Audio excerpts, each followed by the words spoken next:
You may call your next witness. Thank you, Your Honor. We'd like to call Gwyneth Paltrow. It's been a 7-year legal battle. Now it was time for Gwyneth Paltrow's day in court. Do you swear that the testimony you are about to give in the case now before the court will be the truth, the whole truth, and nothing but the truth, so help you God? Thank you. She was called unusually by the lawyers representing a man who says her reckless skiing left him with a life-altering brain injury. Did you know the rules at the time of the collision, that if you're in a collision with someone, you need to give your name and information, contact information?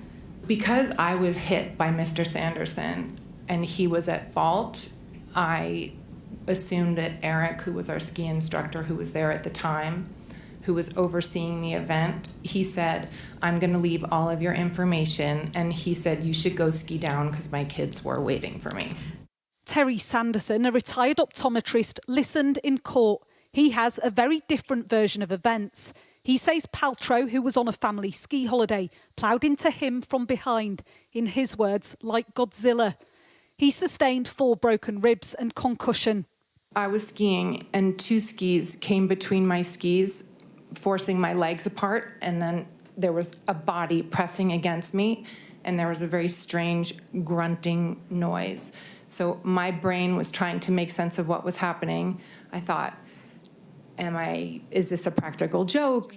Sanderson's lawyers claim that Academy Award winner Gwyneth Paltrow was distracted by her children who she was skiing with. My daughter was down the hill. My son was to my left, so I was skiing. My eyes were not fixated only on my son when Mr. Sanderson skied directly into my back. Paltrow will continue to testify on Monday. Her husband, Brad Falchuk, and children, Apple and Moses, are also listed as witnesses. The trial continues.